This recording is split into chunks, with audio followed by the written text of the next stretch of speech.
Hello, this is narcissist. I haven't really made a video in quite some time, and I have my reasons for that. But pretty much like the title says, I'm going to be talking about my experiences with this narcissist.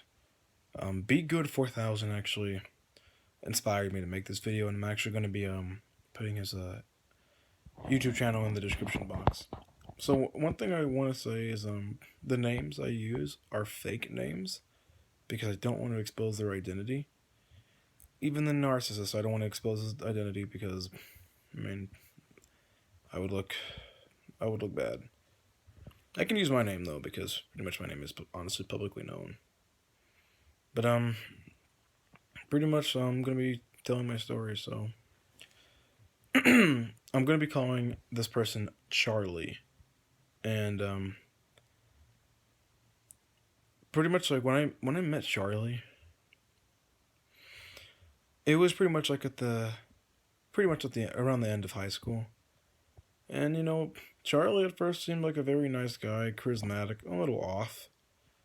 But for the most part, he seemed just like a dude that I liked for the most part.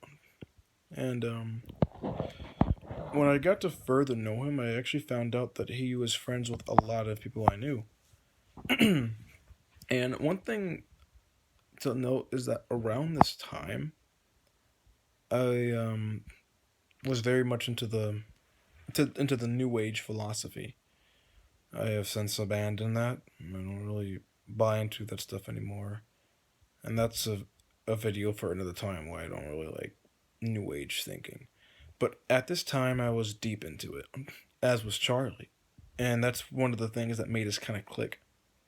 We would have all these interesting conversations about the world, the universe, our lives, all of these different things. And we both believed in that deluded idea that if you think good thoughts, happy thoughts, and, all this stuff with crystals, then you can create your own reality. But like I said, hey, it was what it was. Things seemingly were, it was normal for a bit, but as I got to know this guy, I found out that he was a dropout. He did not graduate, like I had.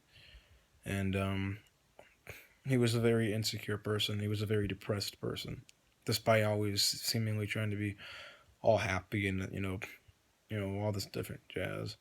But anyways, I did say earlier that he was friends with many people that I knew, and it turned out that this was a friend. He was part of a friend group, and they went back quite some time.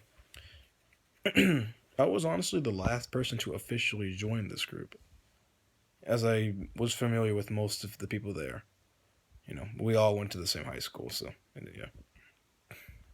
But one thing about Charlie, you know, like I said in the beginning, we would always talk about like new age and self improvement and all these different ways of, doing things. Now around this time, I was going to Chafee College, and Charlie wasn't really doing much of anything. He had dropped out of high school. He didn't really have much of anything. He wasn't going to work. He wasn't going to college. Yes, you can go to college without a diploma, but he wasn't really doing much of anything. So around this time too, I was not doing so well in community college, and eventually I found out that it really wasn't for me. So I went into another profession. But anyways, to continue, one thing, one of the first flaws I began to find out about this guy, and this is a flaw that a lot of people have, but like he is a Charlie is a very notable example, if not one of the worst examples. Um, he was he was a person that would start goals and never finish them. The big grandiose, type of goals. They wouldn't go anywhere. He would try to have everybody hop on board with him. He would call me, he would call others and say, hey, this is what I just came up with, or hey, this is one idea how to get rich, or hey, this is one idea how to get enlightened. This is one idea how to get girls. All of these different things. He would have all these massive, stupid, get rich quick schemes and all of these different things. But he would never start on them. There was a few that actually could have gone well if he actually had the discipline and the education and everything else, but it would never come to the pass. And honestly, that is a behavior that really never stopped. Even though none of us are friends with this guy anymore, I know for a fact that this behavior is still present. But anyways, so at some point Charlie went into some sort of like job force program. I think it's called the CCC, and he quit fairly quickly. Like what, within 3 days, he had packed up and went to this place, and then just like he went home very quickly. So pretty much what I found out about this guy was that he can't really, he's not a consistent person. And everything he does, he's just not at all a consistent person, except with anime and video games and hentai, pornography, stuff like that. But I mean, he was just not a consistent person. He was not able to really he was not able to accomplish the goals that he would set for himself, or at least tell others that he would set for himself. That's another thing I began to realize. I think when he would call me and others, I think what he was trying to do was that he just needed somebody to listen to him, just kind of just spew his bullshit. Because I would know that he would start off always like down and depressed, and the longer we're on call with him, or the longer we're in front of him, like in present, the he would get more and more into it, and then his mood would be higher, and then when we would talk to him again, he's saying, "Hey, how's this going?" And wouldn't even start. I can't tell you how many goals like he set for himself and was just not able to. But to continue, one thing about Charlie that was consistent was that this person, this is, I think, an application of the new age way of thinking. He would always try to psychoanalyze people. He would always try to get in a person's head and understand like their psychology or how they would work. And oftentimes he would have horrible conclusions. Sometimes they would be accurate. I could admit that there were times when some of his analysis, if you will, was actually good, and it even helped me. Albeit nothing significant. I mean, but he would always be trying to like be like, "Oh, this is the problem that you have," and eventually, I mean, it turned out that he was just sort of projecting many of the issues that he had. He would like, if he would see a person that he sees has like some sort of problem, it turned out that no, it's you that has that problem, Charlie. It's you. But this behavior was a very consistent thing, and it was a very annoying one. Now, thankfully, I'm a very stubborn person when it comes to people's views on me. If someone tells me what they think of me, I'm gonna be very stubborn. You know, and people say you shouldn't really care what others think of you, but the thing is that for me, I don't like when people give bad conclusions about me. I don't care if you like or dislike me, but it's like if you're gonna describe me, at least be correct. Especially if you're my friend.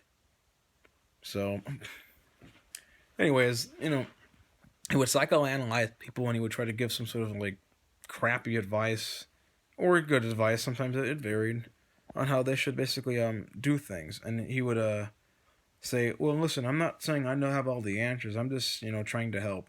They always try to mask it that way. They always try to make it seem like I'm just trying to help, and they always begin with the "I'm not saying that I'm X, Y, and Z." No, that you are saying that. I think that's something that people should definitely benefit of hearing. Like, you know, certain openings when they say, "Oh, I'm not this," or "I'm not trying to sound like this," it's like, you better be careful. Because people like that often try to, like, they say that and they end up setting you up for a trap. It's kind of like people who say, "I'm not a conspiracy theorist, but I think that, the gas companies are X, Y, and Z." Well, no, that is a conspiracy. That is a conspiracy theory. But, as I said before, he would try to psychoanalyze people and diagnose them with all these things that, maybe every once in a red moon it was right, but most of the time it was just wrong. And the angering thing is that even if he was wrong, he would hold on to that. This is a person that went more off of emotions rather than logic. If he felt that if he felt that things were a certain way, that's fact to him, even if it proven otherwise. Like, it would take a lot in order to prove him wrong, and he would be very angry about it, and would probably eventually go back to thinking the original thing. This is a person that would probably believe that 2 + 2 = 3, and no matter how many times you tell them it's 4, even if they believe it, they're gonna go back to believing that 2 + 2 = 3. And there's two various examples I could use, but you know, there is another person involved in this story, and this person still is a very good friend of mine to this day. Borderline family, if not full blown family. I'm gonna call this person Drake. So, Drake and Charlie, to make things short, were best friends. You see, Drake came from a background that wasn't necessarily bad per se, but it wasn't really enough to have him grow as a person. His family did not understand him. He completely, um, he is completely different than the rest of his family. You know, different ideals, different personalities. They weren't really for him. Didn't really look up to anybody in his family, honestly. You know, there was only really one person, I guess, that was notable, and that person is no longer with us. So, pretty much, this person kind of grew up to be a bit of a coward, unmotivated, lazy, all of these different things. He was just a lost person. Really, that's really the best way I could say. He was just a lost person. But when he met Charlie, like, Charlie was, like I said, he was into the new age way of thinking, a very spiritual person, seemingly at least. So, when he met Drake, Drake was like introduced to these ways of thinking and ways of doing things, and it completely revolutionized his way of thinking. And as a result of that, they became best friends. And around this time, I was starting to see some of Charlie's flaws. Like I said, I saw that he's not a consistent person at all. He's actually one of the most inconsistent people I know. The only thing about this guy is that he just has good conversations with me, and that he's just very nice. And pretty much, his father didn't really care if his friends congregated at his house, because we didn't really have any other house to really do that at. So, anyways, I started to notice that, like I said, like the psychoanalyzing, the assuming, all of these, little things basically. And sometimes I would discuss them with Drake, saying, "Hey, does he do this to you?" I was just asking him some questions. And Drake would admit, like the flaws that he had, but the thing is because that was his best friend, he would look past those flaws. And in fact, he actually didn't even see some of those flaws. And if anything, Drake would speak very highly of Charlie. I'm not gonna say he was looking up to him, but the thing is that he felt more like, hey, this is a leader. This is a person that could actually change the world. This is a very cool guy. This is a very beneficial person to be around.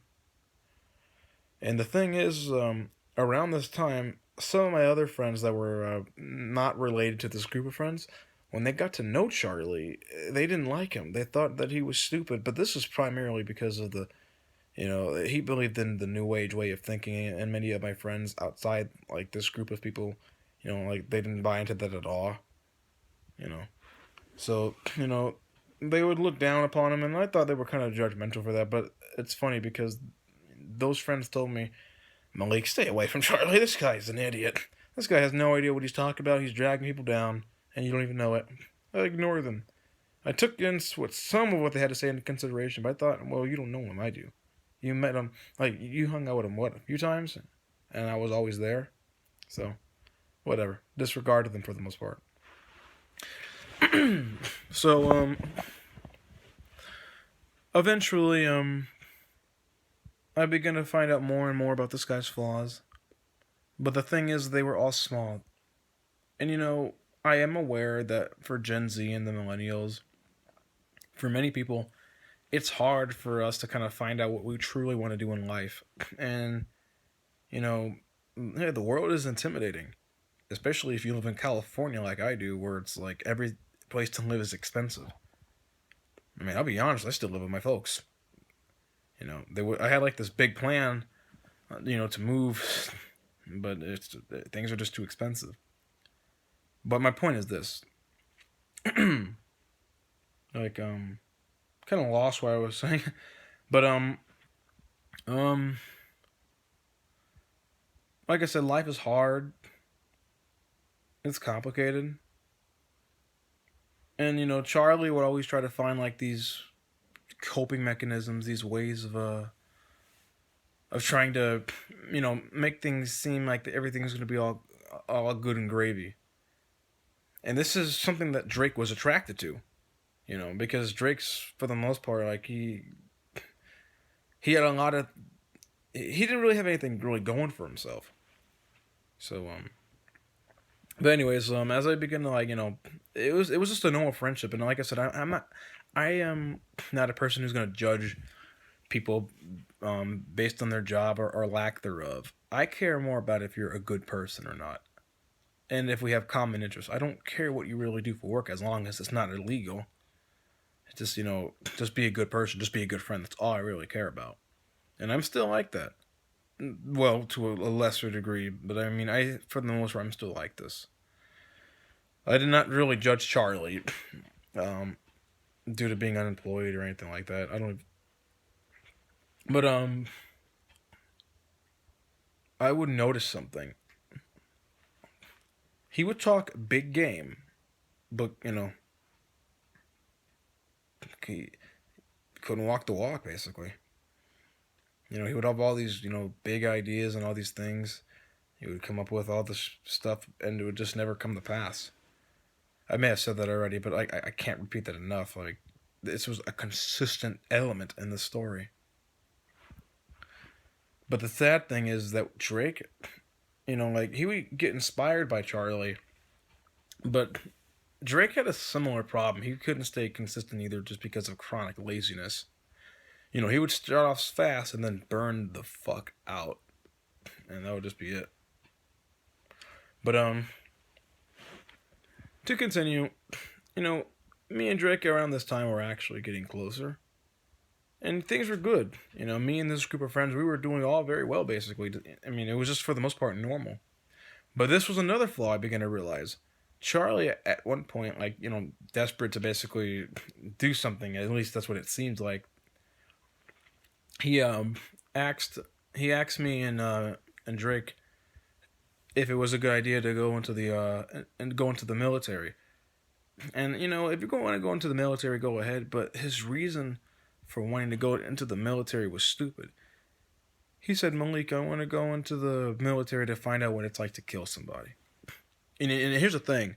I actually do have a friend who is in the army that has killed people before.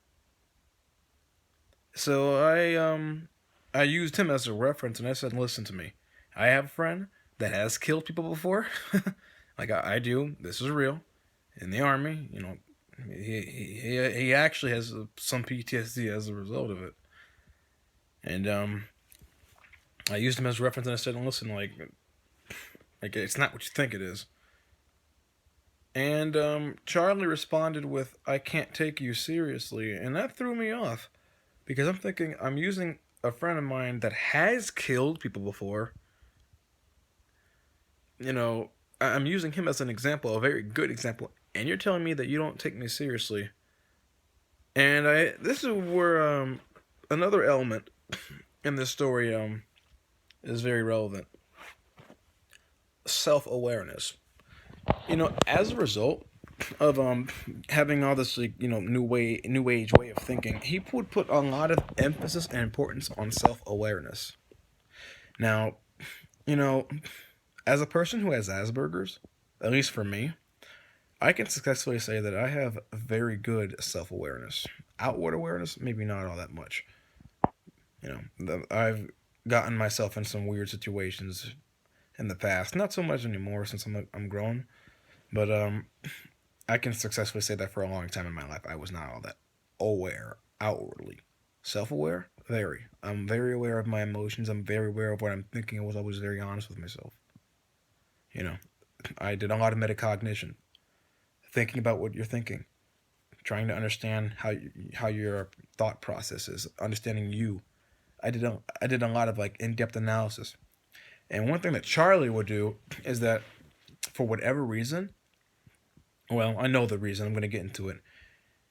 He would always up his self awareness. He would always try to make it seem like that he was like the most self aware person, and that he honestly described himself as like some sort of computer that's always trying to like self repair itself, like a supercomputer made out of nanobots that's always trying to like upgrade itself to like its highest potential. He would always make it sound like that. You know, I'm the most self-aware person in the group. I'm the self-aware person you'll probably ever meet, and all this other stuff. And the thing is that because he deemed me and the rest of the group to be not as self-aware as him, he couldn't take us seriously whenever we would like point something out or give some sort of useful advice, unless of course it was something that fit some sort of narrative, like that he could benefit from. And I found that incredibly insulting. And around this time, I was experiencing a lot of failure. Was not able to pass my driver's license. I wasn't able to get my license in the field that I'm doing now. I'm not going to tell you guys what I do. It's not important. I was very sad, and I was experiencing a lot of despair. I couldn't basically do the things I wanted. Felt like I was a dumb and an idiot. All the other stuff. And, Charlie was seemingly there for me, but the thing is that, like, the wording he would use, it was almost more like, listen, we are all, screw ups. We're all this, but hey, at least we have each other kind of thing. We have all this stuff. And it's like, it was comforting, but it's like, that reeks of like, almost like a crab in a bucket like mentality, so.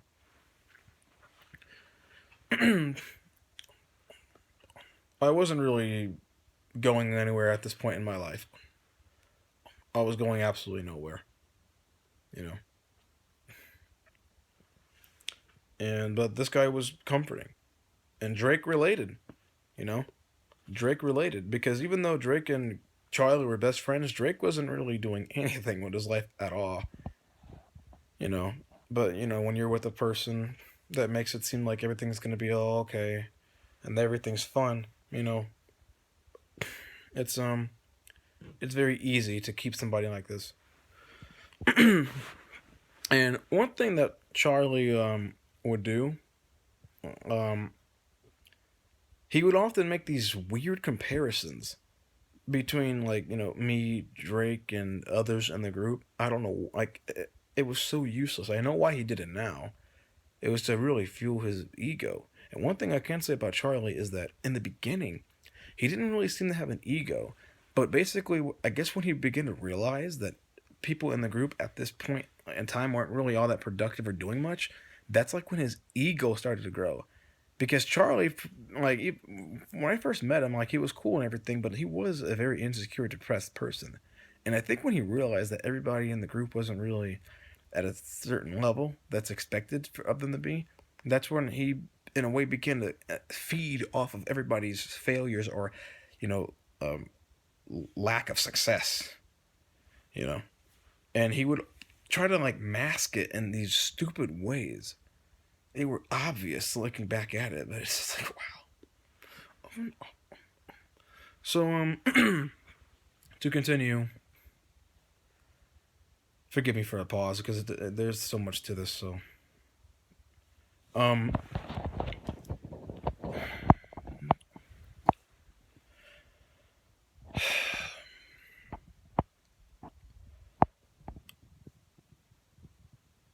at some point, Charlie and the rest of the group of friends decided to throw this party somewhere in LA. And I went with them. And to this day, it was one of the best 3-day weekends I've ever had in my life. It was a good 3 days. It was very good for 3 days. But one thing to say is that prior to this and after this, Charlie had went into sales because it seemed like no matter like what Charlie would do, it would always end in failure. If he were to get a job, he wasn't able to stay there for long. If he would, enter some sort of program, not for long. Everything he tried, he was not able to do it for long, and it was often for awful reasons. It wasn't because, you know, it was not for reasons that are they're not valid enough to basically to be a reason to quit. Ultimately, he was just too lazy and just inconsistent. But the thing that was good for him was sales. He was a door to door salesman. He did this in San Francisco and then Ohio and probably some other states that I don't know. Now, when he went into sales, I remember going on his Facebook and seeing him basically have like thousands of dollars, or at least he was flipping through it basically. This was eventually exposed to be just a pyramid scheme and just a false advertising in order for to get other people to basically go into sales. You know, but to continue, it seemed like it was going very well for him. I mean, and I do think that he got a big chunk of change considering the parties he was able to throw every now and then. But the thing is that he was very reckless with his money and was just not able to save it. No matter how many times me or others would tell him, dude, you're making a lot of money. You got something good here. Save it. Stop doing this stupid shit. It's fun partying with you, but dude, for real? The amount of money this guy made, he probably could have gotten like a small house, but he blew it all in nonsense and got scammed because he's surprisingly this guy is surprisingly naive and gullible. But anyways, Drake, like I said, he wasn't really doing much with his life at this time. But he and Charlie being best friends, he had a lot of faith in Charlie. So pretty much to continue, because this is a very crucial element in the story.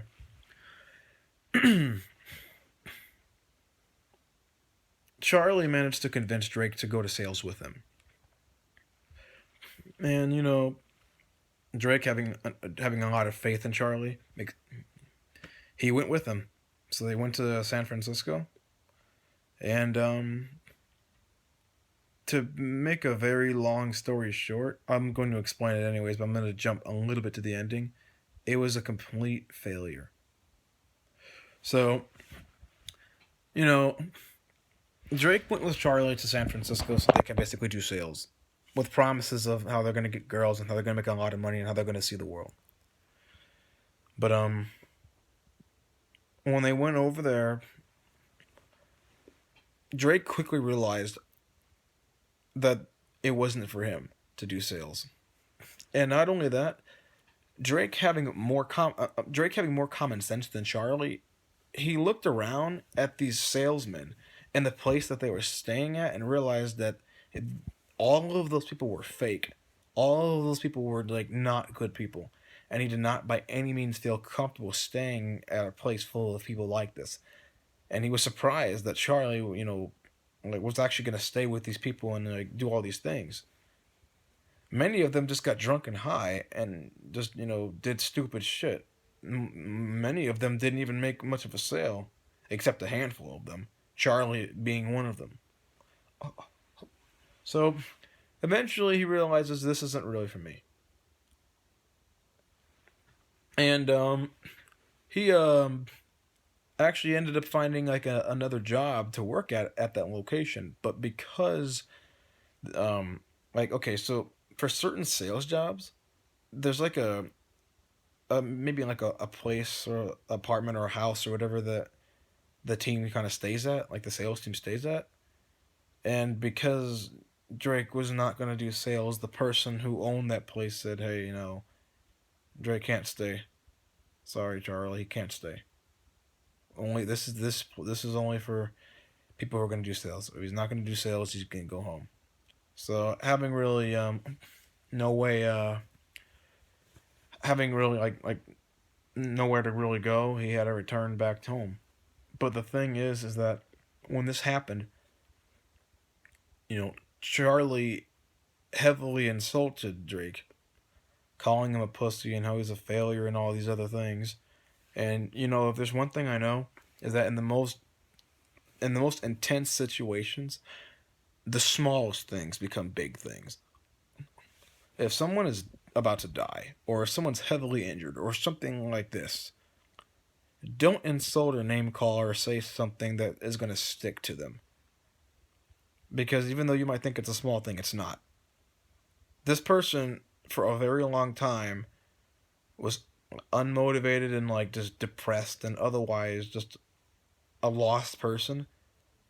And you the guy that managed to get him into going into sales with you, and he's thinking, I'm going to be doing all these things. Like, he said goodbye to like many of his friends and family, and had to return home within a couple of days, with people being surprised, thinking, wow, what happened? Why are you back? We thought you were going to do it big, and now you're back, and even sadder than before.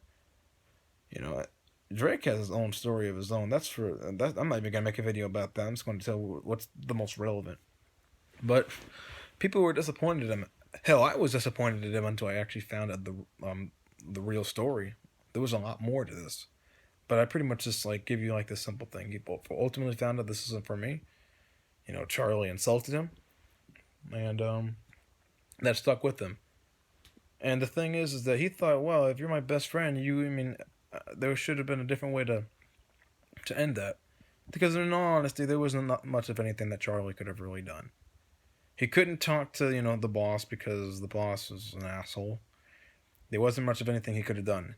What Charlie should have done was say, listen, I'm sorry, it did not work out. Okay? I'll see you when I see you. You know, something like that.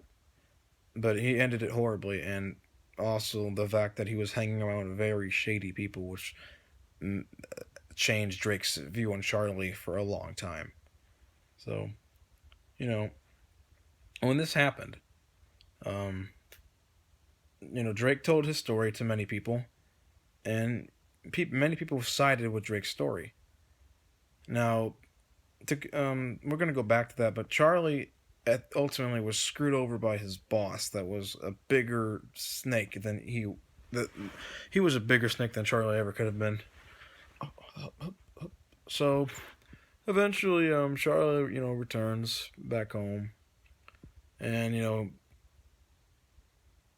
the thing is that when he was doing sales, me and Drake were becoming closer and closer. We found out we had a lot more things in common.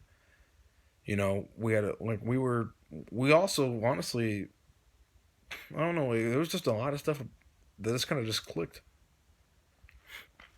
And I was there for him because here's the thing: these events took place in 2017.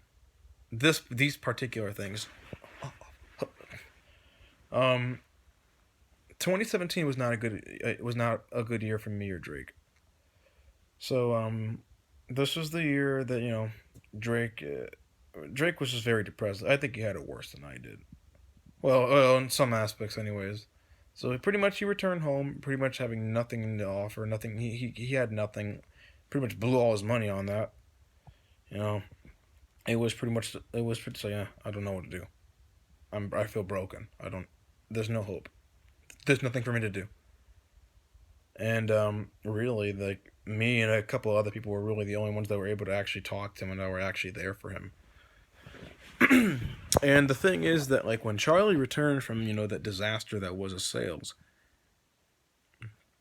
when he talked to the both of us, he was and later it was later revealed that he was actually like jealous and angry, but he said that he was concerned because the group dynamic had changed as a result of his absence. So basically, me and Drake, we hung out with the group of friends, more and more without Charlie, and Charlie started to get concerned. And the thing is that after this whole this whole incident happened at sales, um, Charlie and Drake started to honestly resent each other. And the thing is that at first I was actually more on Charlie's side because he would point out issues and flaws that Drake would have, and some of them were actually like they were real. It's like, okay, no, this is an issue that Drake has. But the thing is that he wasn't like saying this out of like genuine concern. At least in hindsight, it was for something else. And the thing is that Drake had issues with Charlie for he saw flaws within him, and I was able to see from his point of view. And eventually, like it started to grow on both sides. Now, I feared that these people that were best friends, I feared they were going to stop being friends and they would always talk to me, but they wouldn't talk to the other person. Now, the thing was this. Eventually, Drake wanted to talk to Charlie about this, but Charlie didn't really want to talk to Drake about it. And if he did, it would be in a very completely different way. He wasn't being genuine. And, I've been in situations where two friends, they're good friends, and then they stop being friends over the dumbest shit. I'm thinking, I'm not going to let this happen. I'm friends with both of them. And I care about both of them. So what I'm going to do is I'm going to step in since I'm already in. You guys keep telling me all these things about one another. So I decided to inform the other of what the other was saying. This was a mistake, in all honesty. But honestly, it worked out for the best considering the ending. Basically, I mean, I was an informant, a snitch, if you will. I don't really care, but... So it's more like, if you tell me this, I'm just going to tell them this. All I wanted was for them to just kind of just stop their issues with one another. That's all I wanted. I wanted them to go back to being friends. I wanted us all to go back to just have the good old days. Others in the group were not really involved in this, and they're honestly a very minor thing in this story, anyways. So, Charlie's issues with Drake was that he felt that he was trying to steal his friends. He felt like he wasn't taking him seriously anymore. His view, like Drake's view on Charlie, was changing in a way that Charlie didn't like, because for a long time, Charlie was like his best friend. He was like the top dog, and basically that was starting to change. Charlie's issue with me was that I kept basically informing Drake on what he was saying, but he wouldn't get mad if I would inform him of what Drake was saying. Charlie would often talk about, believing. Charlie would often talk about thinking for yourself and being independent and all this other stuff. And he said that he liked people like that, but in truth, he just wanted flunkies. So, anyways, here's what happened. Drake and Charlie, they began to, their feud, their issues with one another would continue to, like, build and build and build. And the few times they would try to talk about it, it wouldn't come out right. And at first, I thought they were both being stupid, but in truth, it was really only one person being dumb, and I ended up finding that out much later on. Because I'm thinking, when two people have a disagreement, it's usually... Well, he said it's his fault. No, it's his fault. And I'm thinking, well, maybe it's both of your faults. But now that I'm older and after this situation, I can successfully say that there are situations where it's just one person. There's this stupid saying that it takes two to tango. Not necessarily. Not necessarily. Sometimes it is just one person's fault. People say it's maybe two to tango works if two people are both at fault. But if one person's purely at fault, then it's just that person that's purely at fault. Don't be the middleman if you don't need to, for the love of God, I'm telling you, for real. Because me being the middleman, the situation was fucking exhausting. So, eventually, tension started to rise, and the thing is that Charlie would try to use the situation to manipulate me. So, here's the thing. This is when I eventually found out, this guy has an ego on him, okay? This person has an ego. And the thing is that he would mask it in these weird ways. One of the ways that he would mask his high ego was the excuse that he's an Aries. The zodiac signs. I'm an Aries too, but I don't act like him. So, He would, and the thing is that Drake is an Aries too. The three of us are Aries, basically. I sort of believe that stuff, but for the most part, not really now. So, to continue, Charlie would often go to me and try to essentially get me to side with him in all of these different ways. And the thing is, I even told him, dude, I'm looking at this from a purely like neutral middle ground point of view. And at first, I actually was slightly more on Charlie's side, but the thing is that I began to realize that Charlie's stories would change. He was not consistent with what he was saying, and some of it turned out to just flat out not be true. But with Drake, it was a consistent thing. And the thing is, when I found out that Charlie wasn't being consistent, I began to test him. Now, this is something that your buddy Malik6 likes to do. If Malik6 suspects that you're lying or, something's a little bit too out there, I'll ask you the question again. So let's say I ask you, hey, how many times have you went hunting? Oh, I went hunting like once. I went hunting one time. And then I'll ask him again.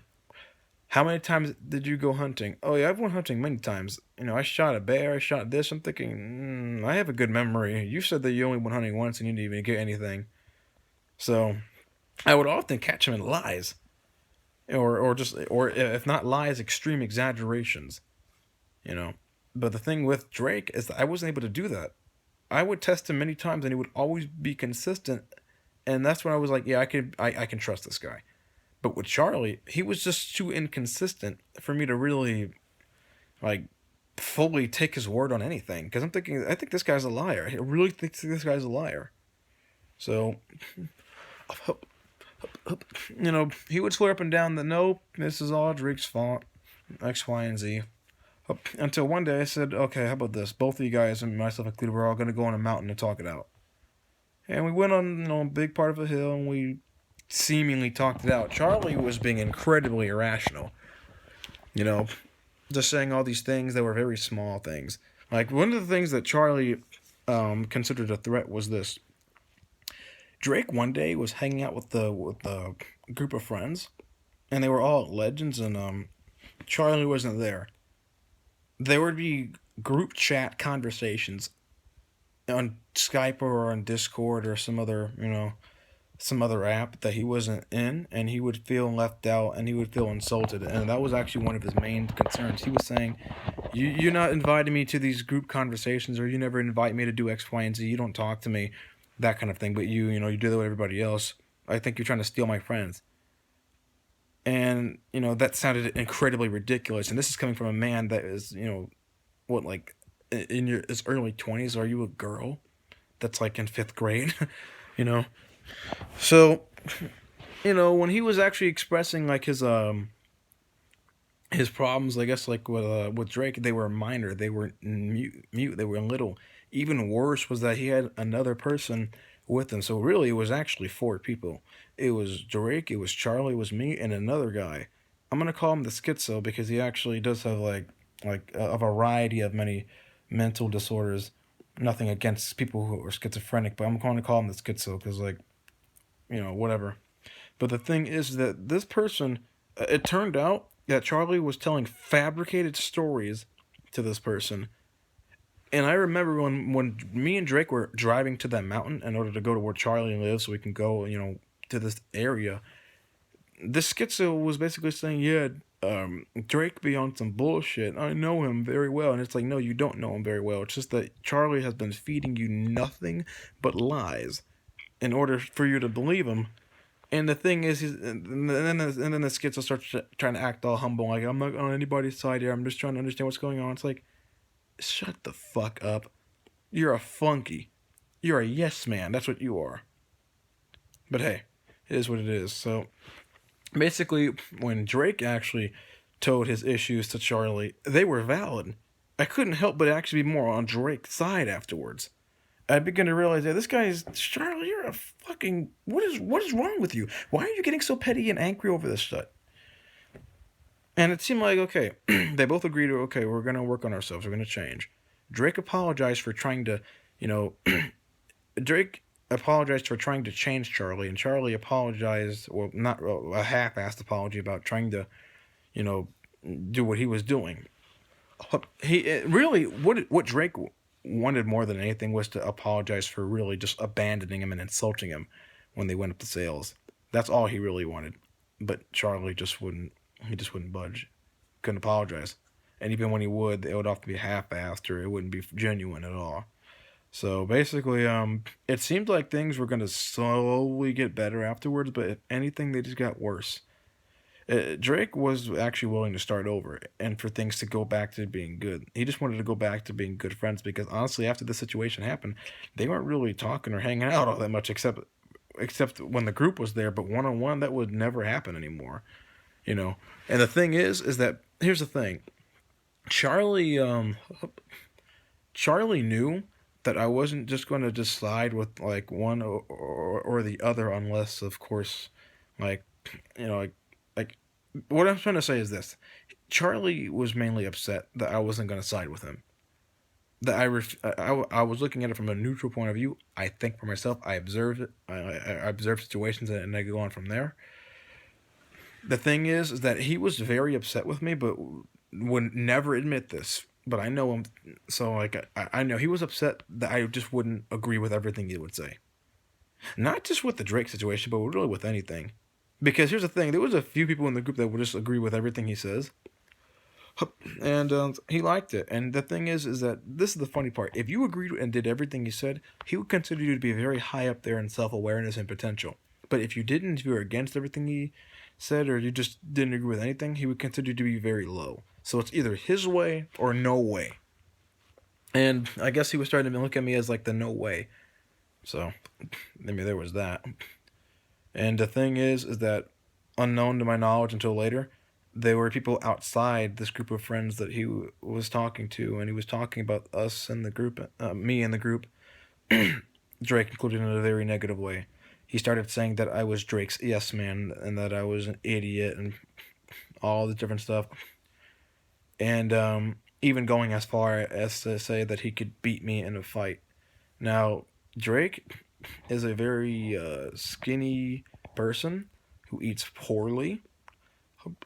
I'm talking like, I'm not anorexic, but he's very skinny, pale, unhealthy, not at all trained in martial arts like I am in. Like a very unhealthy person. His metabolism is the only thing keeping him alive, honestly. Like, he's not a healthy person. How he's able to do the things he's able to do is beyond me. I don't know why he thought he could take me in a fight, or even in basic wrestling, but I'm going to get to that later on. He was telling other people all these things about me out of frustration that I just wasn't going to, like, I lost trust in this person. And the thing is that, you know, his behavior began to become more and more erratic, basically. He felt threatened that Drake was basically taking his friends because people seemed to want to hang out with him more. But at the end of the day, everybody would still congregate at Charlie's house, so I don't know why, you know, he was getting so upset about that. He was afraid that people were looking at him differently. But the thing is this: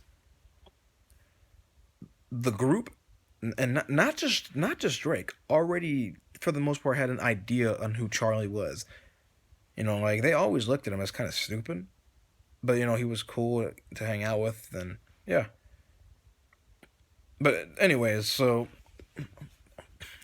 you know, the tension between those two began to grow. Drake, like I said, was ready to just be friends again, just to have everything go back to normal. But Charlie just wouldn't let certain things go, and he would still talk behind his back, telling me all these things that he didn't like about Drake, and it's like, dude, come on. And at some point, Drake, at this point, was actually thinking of moving to Las Vegas with one of his cousins so he can get some life experience because, like I said, he didn't really know what to do. He was at a loss. Even after the situation, he just didn't know what to do. He lacked discipline, all of the different things. So he thought about moving to Las Vegas, and I'm thinking, you know what, things are going to get good from here. Now, I am also skipping a whole bunch of things because they don't really matter. I'm going to get back to some of those anyways. And it just seems like every time there was like a moment or a chance for like Drake to basically improve, Charlie would have nothing good to say about it.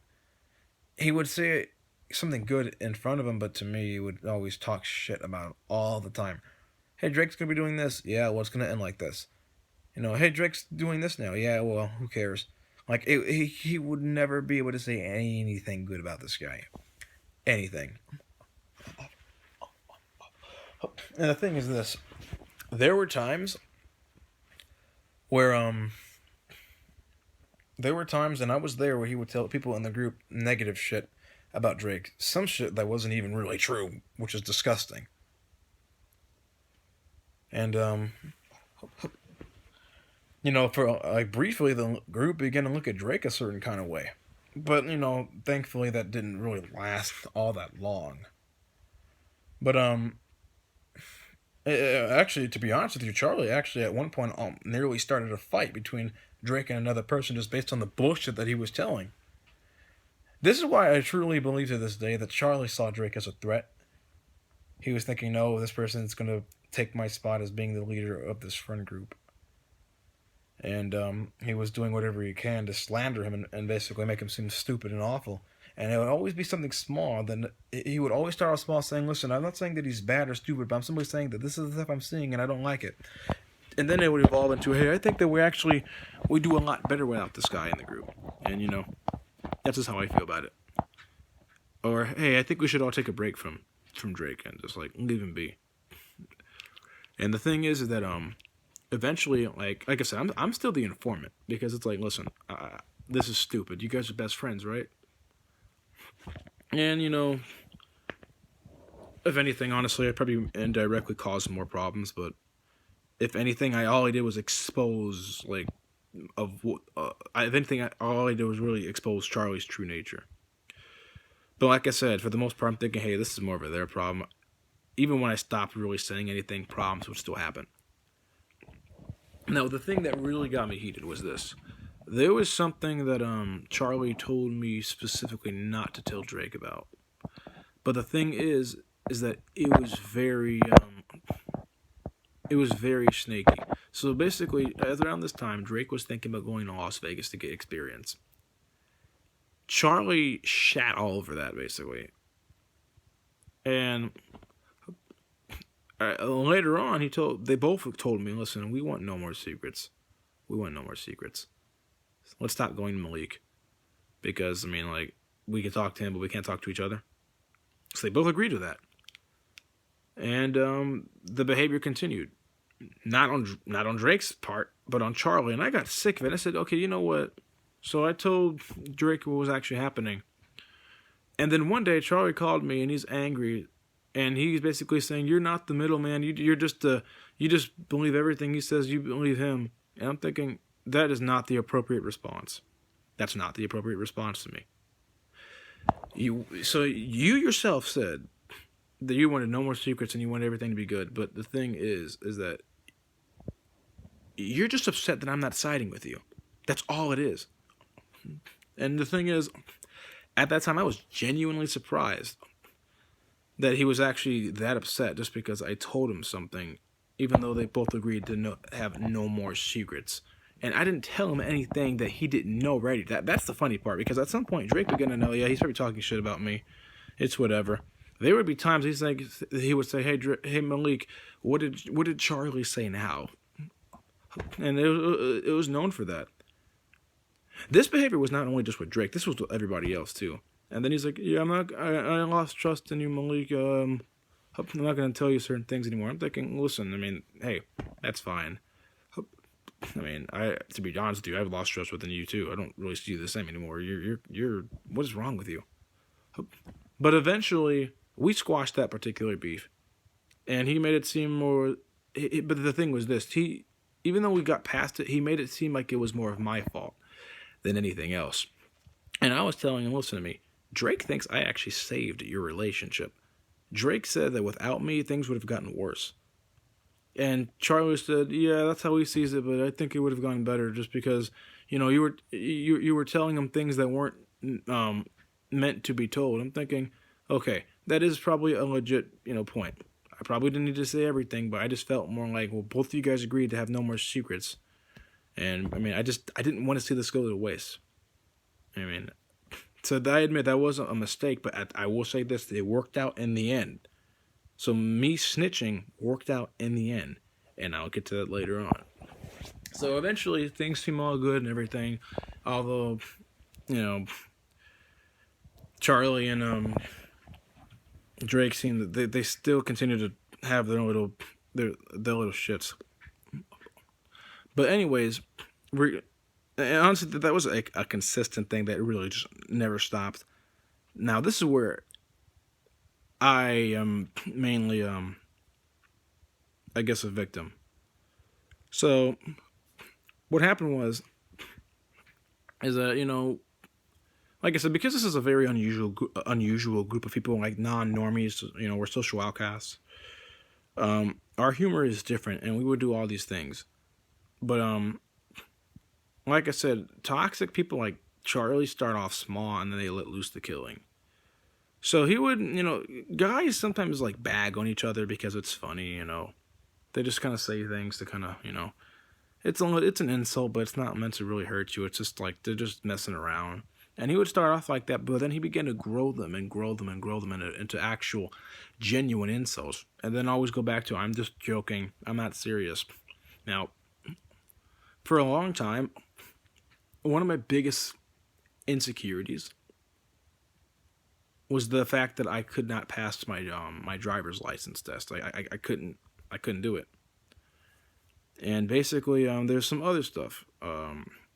Like me being molested multiple times when I was younger. Now, he wouldn't so much use the molestation as like a joke. Honestly, I can't really remember when he ever really did that, except like one time, and I was like, that's too far, don't do that. So he would often, like I said, I'm going more to the extremes because like the little stuff don't matter. So he would make fun of the fact that I have Asperger's syndrome. That does not bother me, by the way, but still, it's like, that's kind of, come on. He would make fun of the fact that I was not able to drive, which is hypocritical considering that he himself doesn't have a license or a car or anything like that. He would make fun of the fact that I was not able to pass the state tests needed for what I am now doing.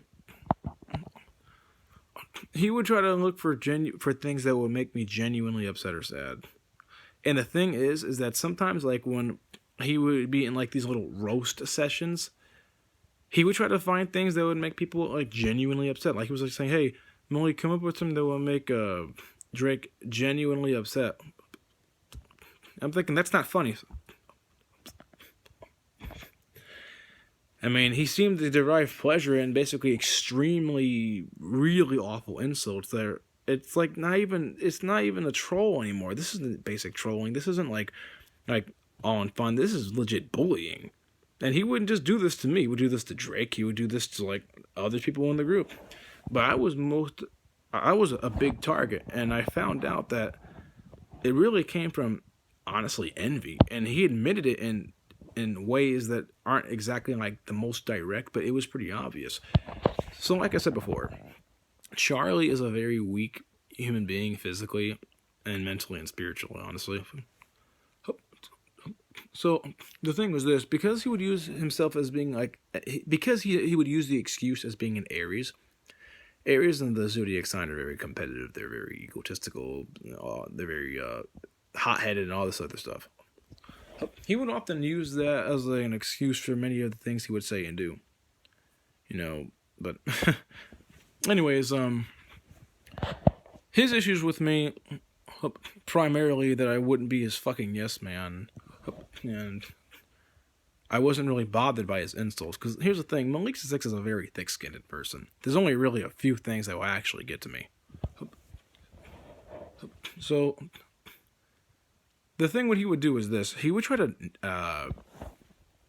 deny some of my strengths. Not all of them, but he would try to deny some of them. Now, here's one thing to know about me personally. I'm not really afraid of death. You know, I will say this, though, there are certain ways of dying that are not exactly, you know, the best, but, I mean, I don't fear death. I mean, I have a certain view on life, you know. I look at things a certain way, and it's like, hey, yeah, I don't fear death. If it happens, it happens. If the world was going to end tomorrow, I don't think I'd be all that afraid. I'd be like, okay, I'm just going to live my life for the fullest, and just whatever happens, happens. And he would try to deny that I had that. He would try to deny that I had thick skin. He would try to deny all of these things. And the reason why he would do that is because he's trying to up himself. He was trying to up himself by downing me. Now, you know, I don't really like making comparisons between people all that much unless it's necessary to, and this is the unnecessary time. So, you know, Malik's a 6. I am 195 pounds of muscle. I work out consistently. Religiously, really. I eat good. You know, I lift a lot of weights. I do calisthenics. I've been doing this for quite some time. Charlie doesn't do any of that. He's just a skinny, weakling. Really just skin and bone. He's like, what, 125 pounds? So, he envied me for really just, I'm going to be honest with you, he envied me for really just having a better body than he did and being more masculine than he was. You know, all these different things. So he would try to one-up me and others with lies. One of the things that Malik C6 hates is when men lie about how much sex they have or how many women they've been with. I think that's one of the most pathetic things to lie about. And here's the thing. I will be absolutely honest with you. I have no reason to lie. I have only been with 3 women in my entire life, sexually. Okay? I've only been with 3 women in my entire life, sexually. I am not a person that gets a lot of sex. I have no shame admitting that. I do not get a lot of sex. It is a very uncommon thing for me. Okay? Malik gets no play, okay? So, I've only been with 3 women in my life.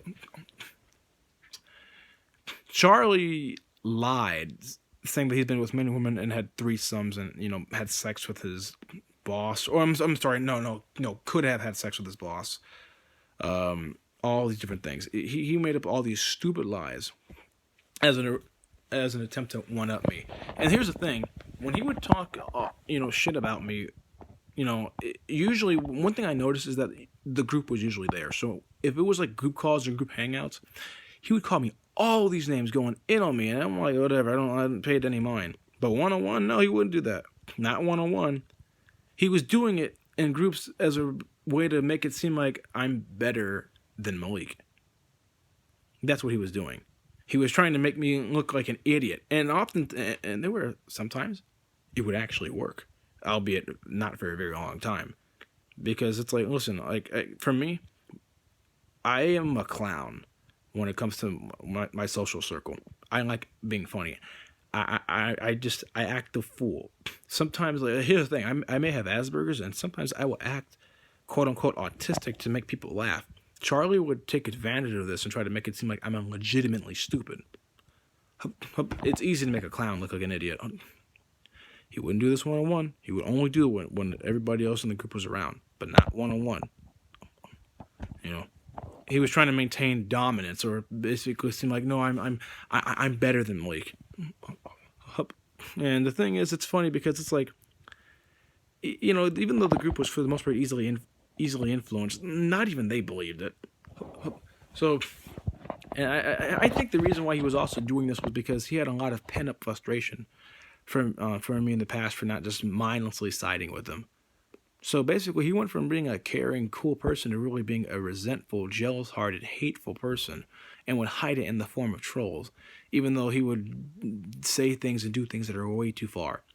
You know, our group likes to make memes. You know, you all know what a meme is. He would he one time made a picture of me and my sister having sex. That was going way too far. That was gross.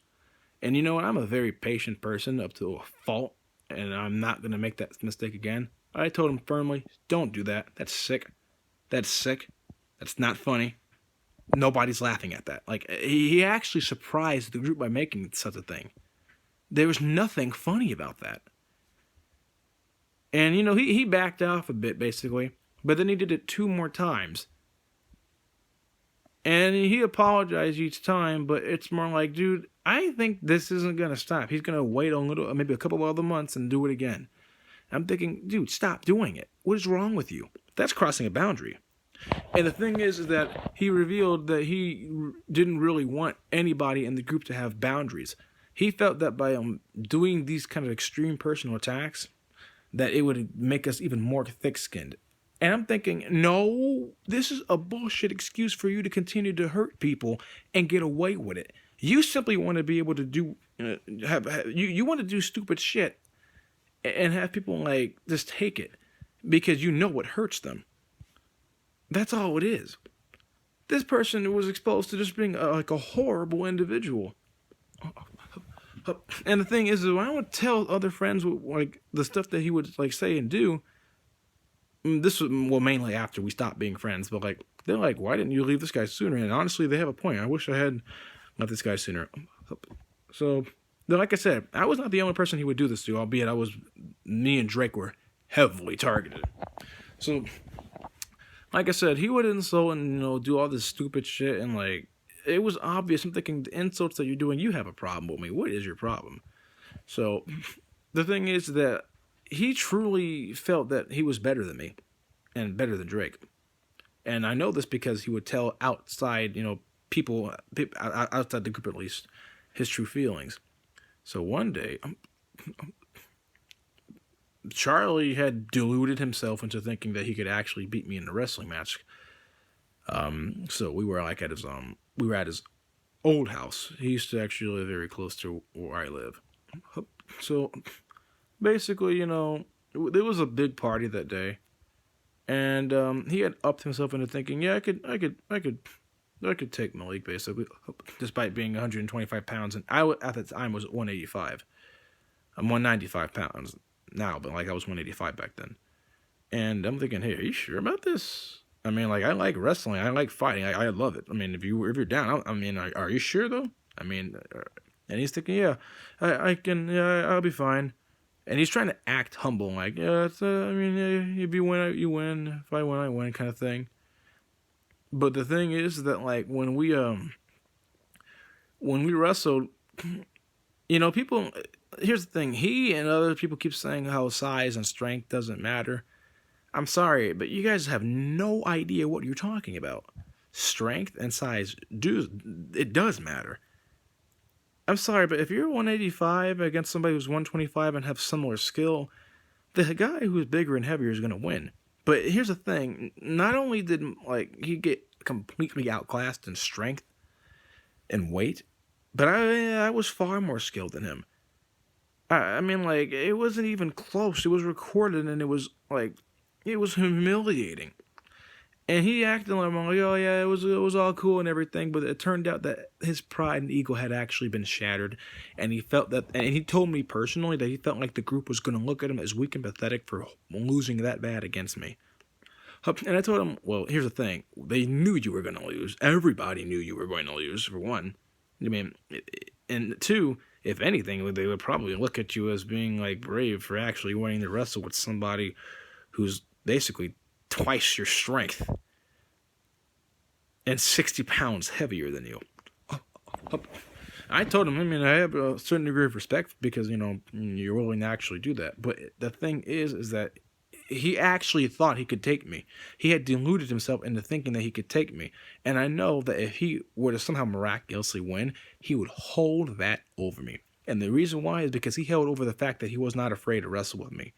But the thing is, like, when we wrestled a second time, it was a lot faster because I decided to end it quickly. And then, like, I'm telling you, it wasn't even 5 seconds. He grabbed me. I grabbed him back, and I jumped and slammed him on his back, and it was over. And the thing is that he would tell other people outside the group that, like, he didn't say that he won, but he kept saying, oh, well, Malik used a lot more force, or Malik's never really beaten me. He just assaulted me. I'm thinking, wait, so if we're fighting or wrestling, and you're saying I didn't beat you in a fight, but I just assaulted you. What? So there was that. And the thing is this. him insulting me and trying to get on my bad side started to get worse and worse because he was upset about losing, and along with all these other things. So basically, I'm not gonna lie. On some level, they were very annoying. They would not make me sad or upset, but I'm thinking, what is your problem? So, me being me, I'm thinking, okay, well, I mean, I'm already a touchy person, and he's also accepting of my touch. So, when he would act up, when he would keep insulting me or driving me crazy, and I wasn't like maybe not in the mood for it, I would ragdoll him. I wouldn't like beat him up or anything. It's just that I would grab him and I would not let him go, and I would just shake him basically. And this is normally like when the group was there, because like I said, he would not act disagreeable when the group was not there, only when the group was present. So when he would try to like randomly hit me or slap me or like punch me or do something stupid or say something that's too far, I would just grab him and just shake him, and the group would laugh and even record it. And that made him even feel more upset. But the thing is, I'm thinking, well, these are just jokes, right? I mean, this is just what guys do. Sometimes like guys randomly wrestle or just fuck around, right? You know. But the thing is that he was doing all of that to, in a way, assert his quote-unquote dominance because he's an Aries. I'm thinking, I'm an Aries too, and I don't act anything like you. And the thing is that, when I would manhandle him and do all these things, basically just make him realize, hey, you can't mess with me. He would complain to Drake. So Drake, in a way, became the new Malik. So pretty much he would, run to run to Drake about his problems that he had with me. And Drake would, come back to me, and it's just like, oh God. And I'm thinking, dude, these are petty problems. Come on, if you don't want me throttling you around, I mean, you could just say stop, and you could also stop insulting me and punching me and kicking me, because it's like, I'm sorry, you're basically saying you don't want me ragdolling you, but like I have to put up with you smacking me at random because I'm much bigger and stronger. Now here's the thing: if any other person had done that behavior, I mean, it would not have ended well. But the thing is that Charlie is, I'm putting emphasis on very weak and pathetic physically. So because he's so weak and pathetic, and I'm thinking, I don't really care. Your punches and slaps barely tickle. In fact, there would be times I would volunteer to get hit just to see how strong a person is, because I'm very physically powerful. And I mean, I like fighting. But he would just do that to really just exploit it. And the thing is, he even told other friends that he liked my company just because I would allow him to say and do whatever he wanted, just because I didn't take him much of a threat. It's just more, I don't care. It's like a little kid. But the thing is that he was taking advantage of that, and he kept trying to push it to higher and higher extents. And they would get more and more ridiculous, and I repeat, the shit talking did not stop. Like these grandiose, delusions didn't stop. He got considerably worse. The insults, the slandering of me to other people and people in the group, and them treating me differently as a result of like the shit he was saying, attempting to turn my friends against me, which did not work at all, but still it was stupid. And I would confront him about this, and he would always try to find some sort of way out of it.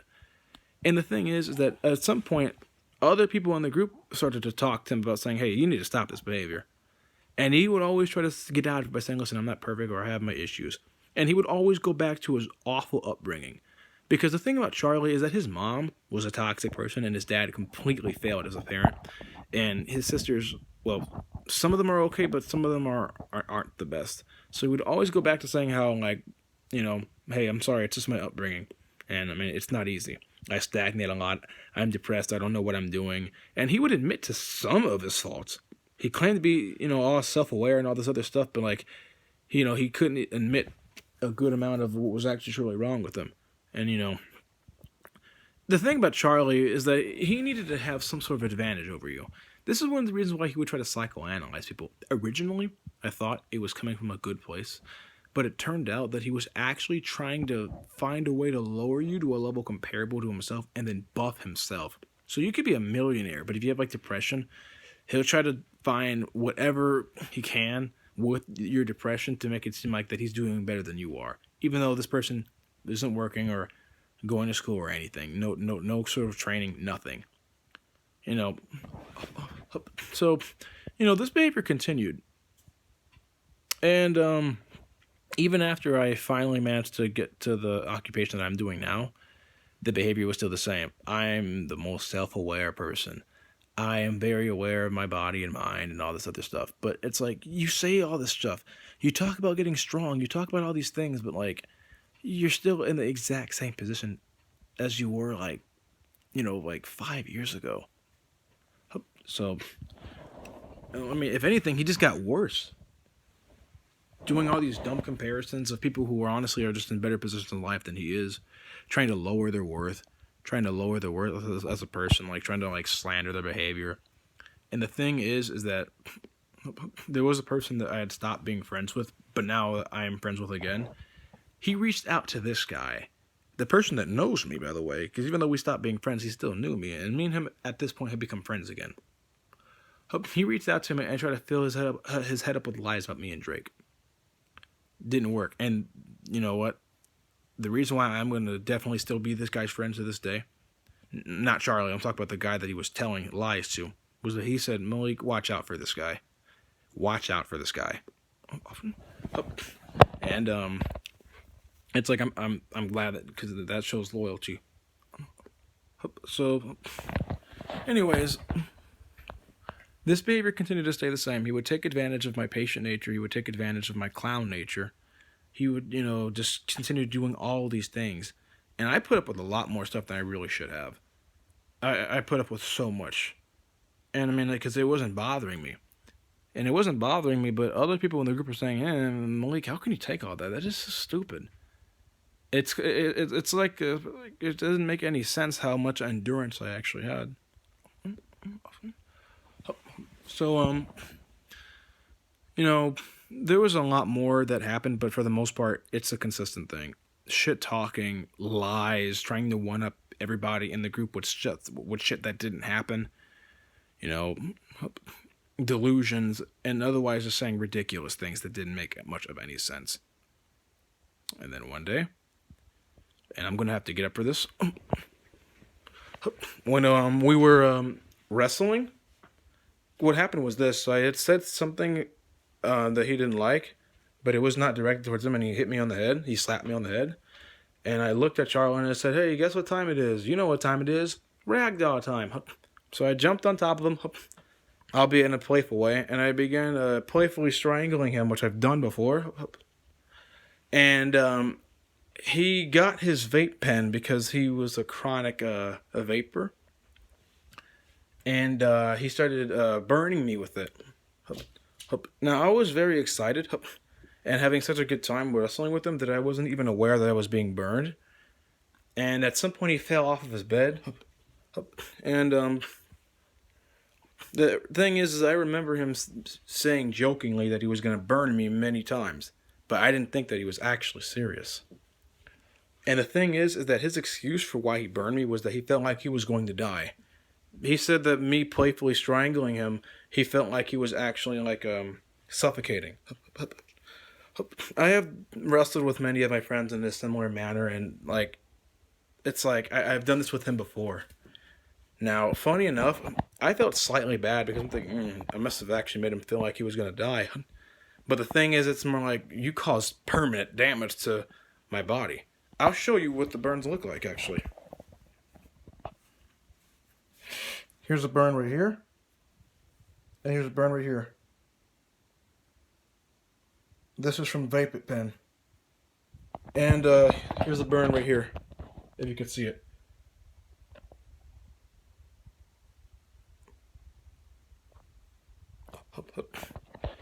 Scars are going away, hopefully. I mean, I don't like those scars. They're ugly. And there's actually one somewhere on my neck.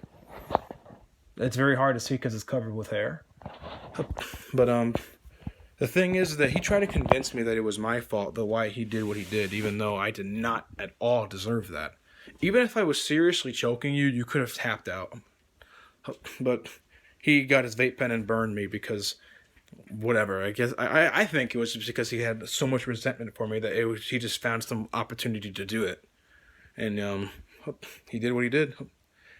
We didn't talk for a little bit afterwards, And I texted him saying, listen, I used to see you as a close friend, but I don't see you as a close friend anymore. If anything, you're more of an associate.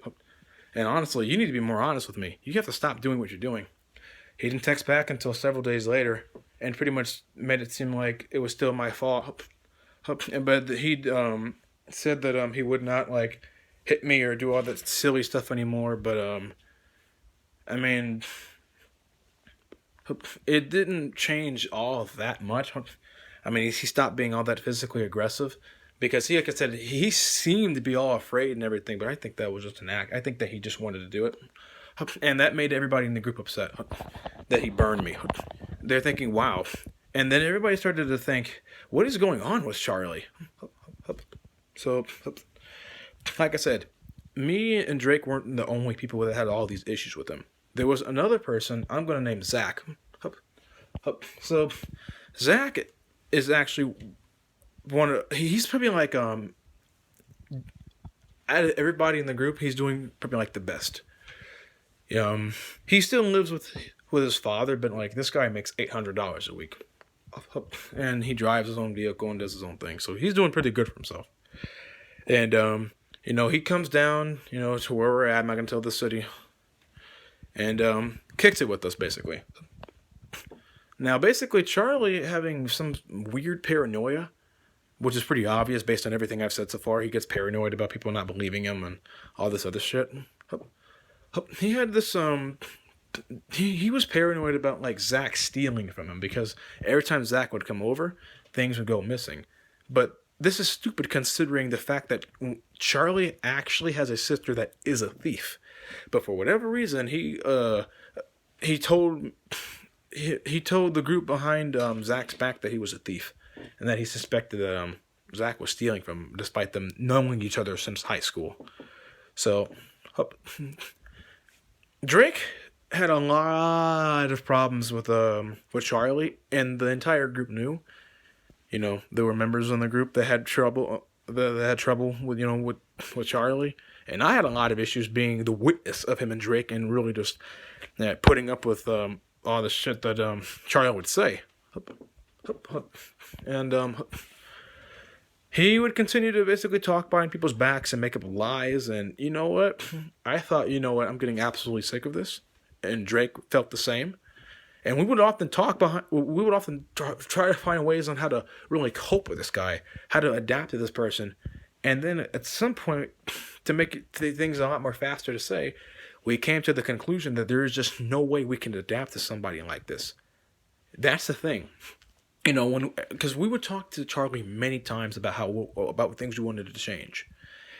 And it would always it would go back to being normal for a little bit, but then drama would always happen. We began to realize that no matter what, no matter where, if Charlie was there, trouble would eventually happen, especially over the pettiest shit. Me playfully choking somebody does not justify me getting burned. Drake, maybe like saying some stuff as that's like legit helpful advice is not enough to simply say, oh, this person is denying my personality. Yes, he would say that because Drake is trying to actually help him with like stuff that he sees, he's denying his personality. Little things like that. At some point we began to realize that, we can't adapt to somebody like this. The only real way to actually stop all of these issues that are happening in the group is to get rid of the source of the problem.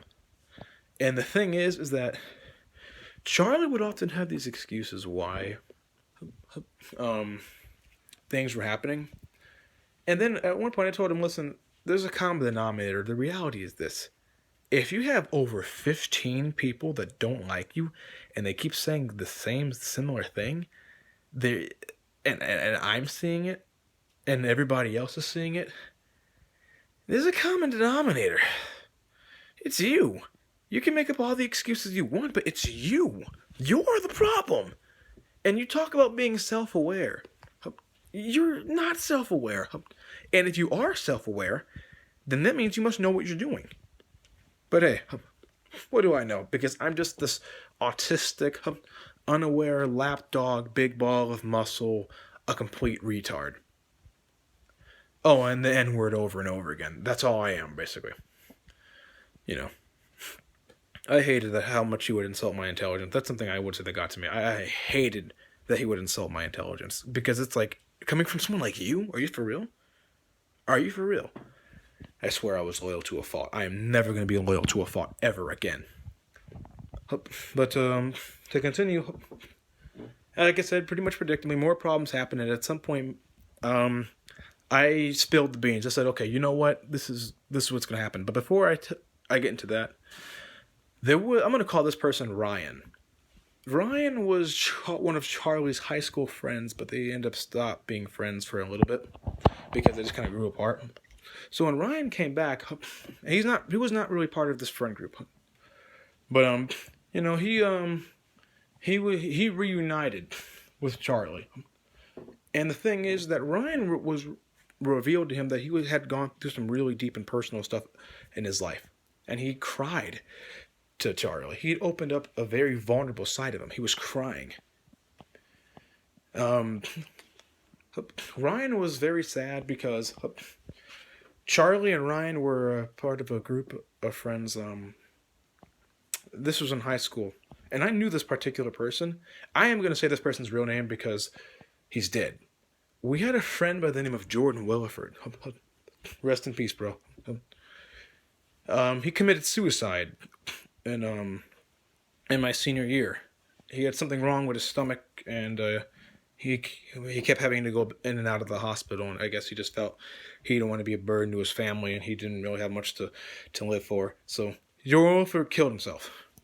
And that got to Ryan, because apparently the day he did it, he was trying to talk to Jordan was trying to talk to one of his friends, and I guess like Ryan said, "Hey, I love to talk, but I have to like go somewhere. I have to go to water polo." And he feels that if he had talked to him that day, he probably could have saved him. So he opened up that very, very, very intimate part of him to Charlie. They were drinking, and he had a mental breakdown. He was crying, and he was like saying, "Listen, I'm sorry for, I'm sorry for, that we grew apart. I'm sorry, for all these different things." And, basically, it seemed like they were going to become friends again. But the thing is that Charlie, the problems that I was seeing with him, he was starting to do onto Ryan. And the thing is that, when I went with Charlie and Ryan to the beach so we could hang out and just do our thing. Because here's the thing, me and Ryan were actually starting to get to know each other, but the thing is that what I didn't realize was that Charlie was actually compromising that by telling him false stuff about me, saying how I'm like an idiot and all this other stuff. But when Ryan got to know me, he's thinking, no, this guy's actually an intelligent individual. He's like, what's wrong with him?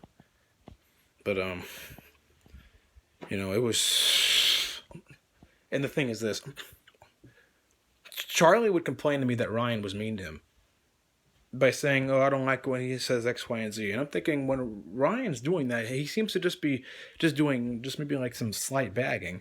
Like everybody does that. But the thing is that Charlie was not known for being a thick-skinned person. Even though he would insult me and say all these things, when I would say stuff back to him, it would bother him a lot. Even if he didn't show it, it would bother him a lot. To make it short, I can hit you, but you can't hit me. So, I remember there would be many times when he would go in on me and I would go in on him back, and he would mute me because he couldn't take the heat. So it's more like, oh wait, what the? I thought so. This is not a two-way street thing. Then maybe if it actually hurts you, then maybe you should just don't do it. Common sense. But he would complain that Ryan was mean to him, and at one point, those two, Ryan and Charlie, end up actually going on they went on a camping trip. And, you begin to see a person's true nature when you live with them or when you're around them for like a very long time, really. So, when they were going on this camping trip,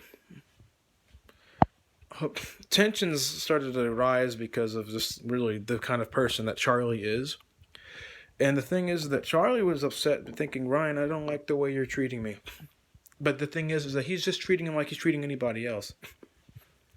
But the thing is that I guess Charlie, for whatever reason, thought that he was like hot shit or whatever. And at one point, he said to Ryan, "I have so much dirt on you. Don't make me like tell everybody, and you won't be, and they won't hang out with you anymore." Ryan disregarded that because he was primarily confused. And pretty much to make this story short, Ryan told me that Charlie pretty much just like complained the entire trip.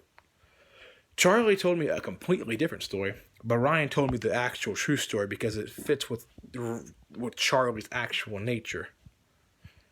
So, pretty much that camping trip was a disaster.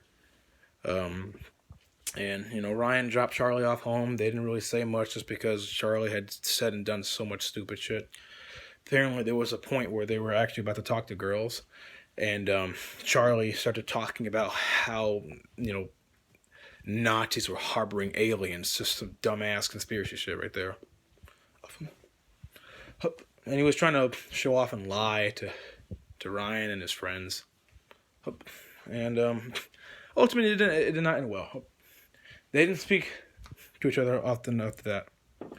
And what ended up happening was that Ryan started asking me questions about Charlie's actual nature. Because I went on a walk with him. And he said, "Hey, listen, Malik, you're Charlie's friend. Who is this guy really?" And I said, "Listen to me, I'm going to be real with you. This is who he is." So we talked for about 2 hours. And after that, he was telling me about how the camping trip went. He was telling me how he originally saw Charlie, and then he was like, "Wow, oh my God." And the thing is that he's thinking, "Okay, Malik, I have something to tell you." And he told me all of the shit that Charlie had been saying about me. All of these lies, all of this stupid shit after all that stuff. He was telling me this is what he truly thinks about you and the group. So what happened was that we had a call, and Brian pretty much told the entire group what Charlie actually thought of them. He said that we were all losers and that he was trying to help us all, and that without him, without the love and nourishment, that we were all going to be nothing. How this group of friends basically could not survive without Charlie, and all the different shit. And, the thing is that Ryan, at first he thought that, Charlie burned me and that I deserved it until I told him what really happened, and then he got even more angry. So when we both spilled the beans to one another about who this guy was, Ryan basically went on Messenger, cussed Charlie out, and said, "You know what? I was told not to trust you, and now I know why. Goodbye." And he blocked him. And Charlie basically, seemingly, is trying to act like he's not taking it seriously. But it got to him. Because I think he realized that he had been exposed. And he pretty much gave a false story about what actually happened. Now, I didn't really know Ryan all that well at this time. But I knew that, listen, I may not know you all that well, but I know you're not a liar. This guy is a liar. So, pretty much, to continue back to Zach. Zach was accused of being a thief. And another person, I'm going to name him Harold. Harold was basically looked at as having no self-awareness because he never took Charlie seriously, even when he first met him. And all these other people. So, pretty much what eventually happened was that I said, "Okay, you know what? We're going to have a meeting." So I called, everybody in the group, and I told them the problem that we had with Charlie. And we all agreed, listen, he didn't used to start off like this. He wasn't always like this. And then I found out that some people said, no, he's always been like this. It's just that it wasn't ever this bad. It got considerably worse. He was always egotistical. He was always a liar. He was always a manipulator. He was always like a scammer. He was always these things. It got worse, though. And they all agreed. They did not like that, he wasted Drake's time. They didn't like that he would go very far with trying to hurt me. And, even going as far as to burning me. None of them, nobody liked it. And the thing is that people outside the group even saw this. So, pretty much, we all just collectively decided, let's temporarily remove Charlie from the group. And let's not talk to him. Let's just have nothing to do with him. We're not going to go to his house. We don't care. He's like the only guy we could actually go, and congregate at. And that was kind of hard because, like I said, nobody else really had that.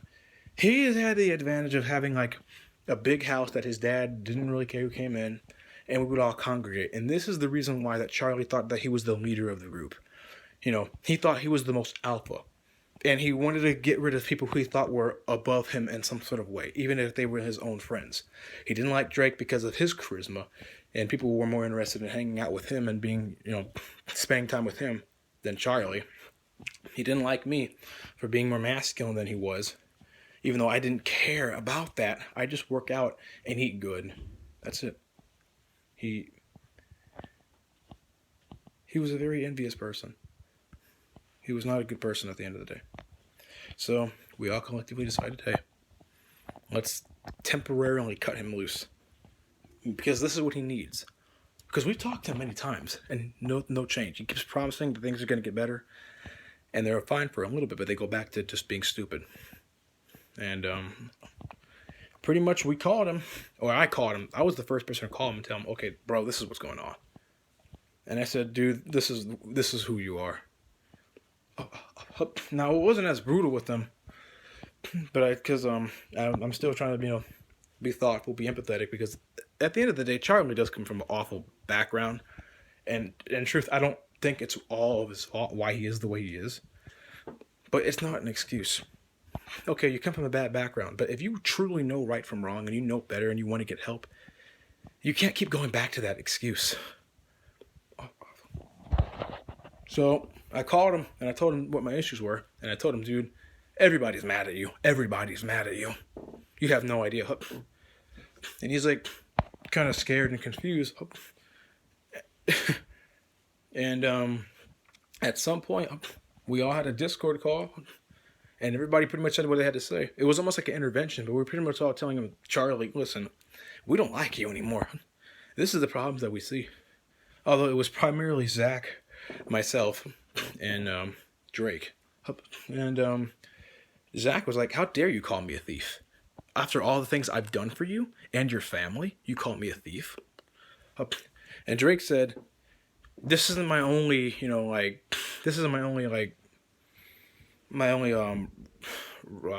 battle with you, man. Like, this is my only rodeo. Because they've had many of those talks. Drake and Charlie had many of those talks. He's thinking, this isn't the only time. Because, like, Charlie attempted to apologize. He's thinking, fuck your apology. You're just going to go back to acting the way you are. This isn't my only rodeo with you, man. I have trust issues because of you now. Drake revealed that a lot of problems that he had prior to this, he had gained from Charlie. He had gained trust issues. He had gained all these things. And, it was he pretty much felt like, listen, I have no faith that it's going to get better. I'm not going to talk to you for a very long time, if ever again, because this is ridiculous. And I pretty much said my issues, but I had said, listen, I'm not going to necessarily throw you away. I'm not going to talk to you for a bit. If you want to talk, that's one thing. I can, say what's up, but like, honestly, I don't see you as a friend anymore. For one, you burned me. Okay. And the thing is that funny enough, like, it is a major reason why I'm not talking to him anymore. But honestly, personally, it's like, maybe, I don't know. I'm more upset by like everything other than just that. It's more like, it's like a bunch of things. It's like your narcissism. You trying to use like the zodiac signs as an excuse for why you would act the way you would.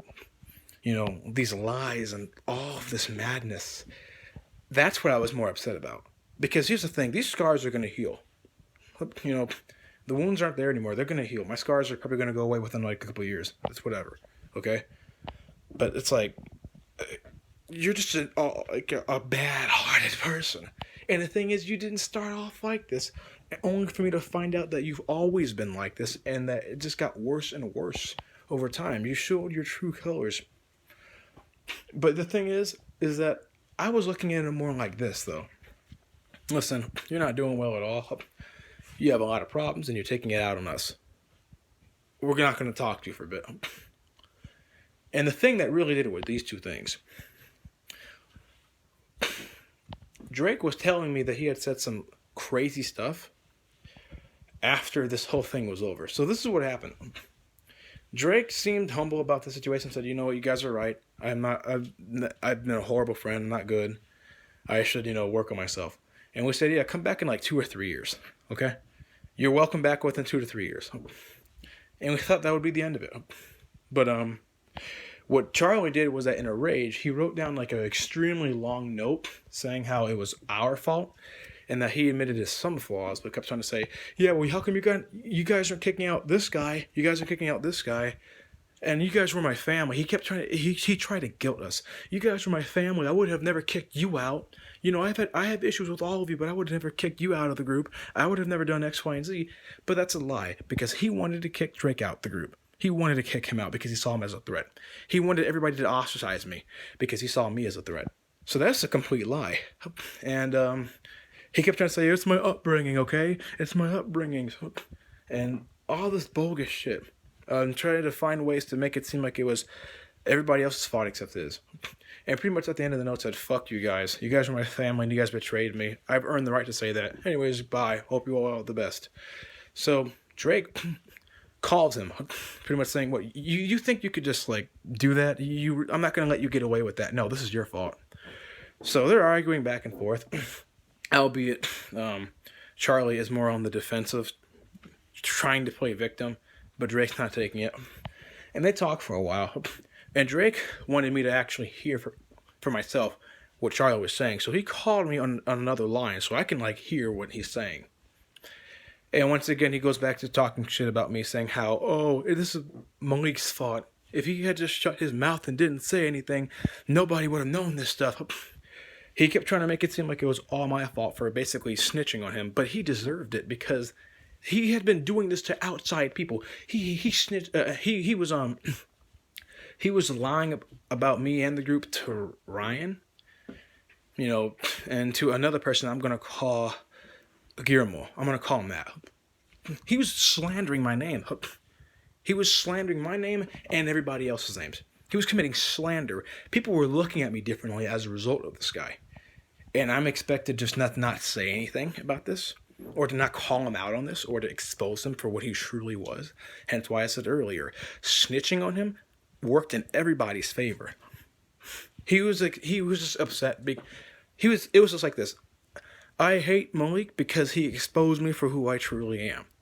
And you know what? Narcissistic people like him, they don't like being exposed. A predator doesn't like when the prey could see it. Leopards and tigers, they hide in bushes so they can get their prey. But when the prey sees them, hunt failed. The animal runs away. So he tried to blame it all on me and try to even do a one last ditch attempt to cause sabotage. He said, "Malik was talking shit about you, Drake, and this is not the only time he's done this." Because last time he tried to do that, he said, "Oh, well, Malik, Drake said X, Y, and Z about you." And then I confronted Drake about it. And Drake's like, "I did not say that. That is..." And he was upset. And he's thinking, and even told me, "What's the point of hanging out with this guy?" So, pretty much after all that was said and done, Drake hung up on him. And pretty much that was that.